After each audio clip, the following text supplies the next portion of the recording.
discoordinated means that somehow or other an extensive delay space has to emerge where there's just enough of a shadow image or a lingering or a survival of the signal where it doesn't decay, where suddenly they can be cross-referenced to one another. When they begin to be cross-referenced, you get the third skandha, you get perception. When you get a habit, an associated coordination of all of those perceptions, you get the associative habitual pattern that Buddha calls dispositional attitudes, or the fourth skandha. This would be more like consciousness that doesn't require a self, say more reptilian, or like a frog, that what the frog's eye is seeing is motion and difference, and then sticks out its tongue to get the fly. It doesn't necessarily have to have thoughts about, there's the fly, I should stick out my tongue.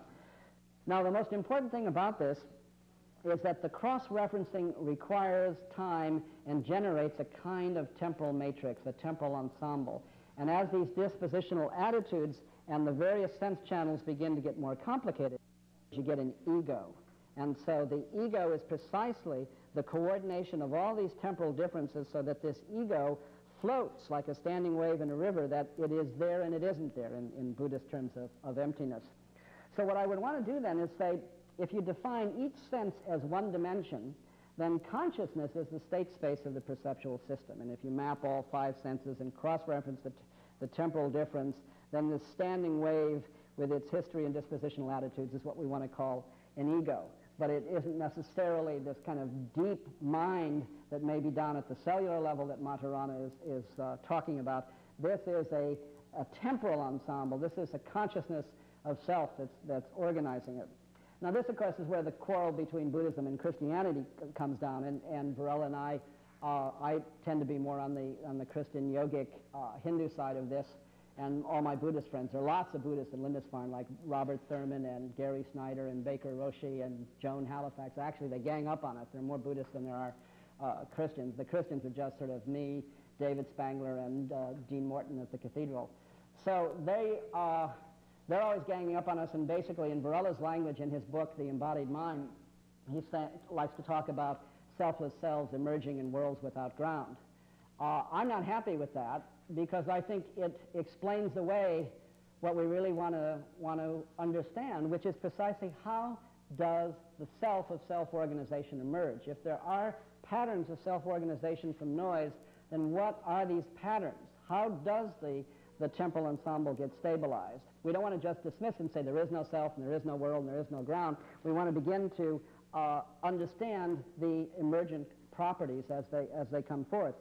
The Buddhist notion is self is kind of pathological grasping, trying to stabilize an elusive ground that isn't really there, and when you look, you just see emptiness. One can use other language to say, no, it's not emptiness, it's infinite relatedness in all directions. But at any rate, this gets to be the whole notion of the Great Divide. Is this emergent or is this emanationalist? Some Kabbalists and Christian mystics, and Ralph Abraham, the mathematician, is more like a Jewish Kabbalist. He'll see these standing waves that you see shimmering as actually the intrusion of mathematical domains into the meat realm, and see these as kind of like angels in the cosmology of John Dee. And I'm very happy with that, because I like that kind of Neoplatonic angelic cosmology. So that these angels are basically ontologies of multi-dimensions where their incarnation is made out of mathematics and music. And they create states of coherence that begin to be the interface with this meat realm that creates the possibilities of coordinated behavior.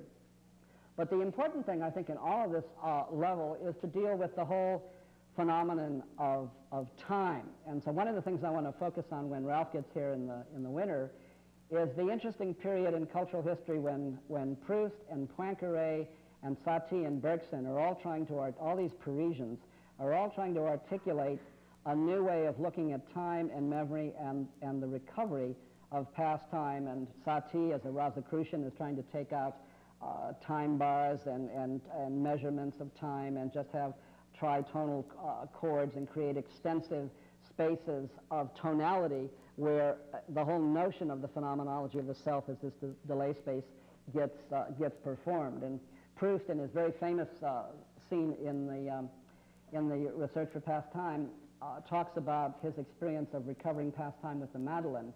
And if you go back and read that passage, you'll notice that it isn't the sight of the Madeleine that triggers the whole recovery of complex consciousness. It's first smelling it and tasting it. Smell is this sort of archaic, most ancient olfactory sensibility, and when I get to talk next week about the sort of Stone Age and the archaic sensibility, I want to talk about the shift from olfactory to oral to visual spaces and in a kind of Gebser-McLuhan sort of way, but that's next week or down the line. But in Proust, he talks about not seeing it and then tasting it and smelling it, and then the delay as all of those three get coordinated. He performs in his narrative the delay space, and as that delay space is brought forth phenomenologically, his consciousness just expands and explodes, and suddenly he recovers the experience of the first time with his mother. And he describes these two different times, of the time of the Madeleine with his aunt and the time of the Madeleine with his mother. And the whole notion is a kind of recovery of primordial consciousness. But if you look at the language, and in the question and answers, I brought it with me so I can read it to you, but I won't stop now so we won't run out of time. All the language is very feminine. The Madeleine is shaped, it's called this little sort of Madeleine, so it's Mary Magdalene. It's shaped like this kind of oval form. It's shaped with the seashell. The seashell is traditionally the sort of the female genitalia. He's in the context of a relationship with his mother and his aunt, and is surrounded by feminine influence and feminine imagery. And what's being very subtly described in the passage is actually the birth of consciousness. And it's the emerging from the vulva, and it's the recovery in the actual taste of the tea-saturated oval Madeleine, this little nun in corsets. This recovery is really taking him back to the experience of his own birth and the emergence of his consciousness from the vulva and his mother. And of course, Proust is a totally feminine-obsessed writer. He's in bed. His consciousness is literally embedded. He's waiting for his mommy to come and kiss him goodnight. His whole obsession is with the recovery of this feminine intimacy.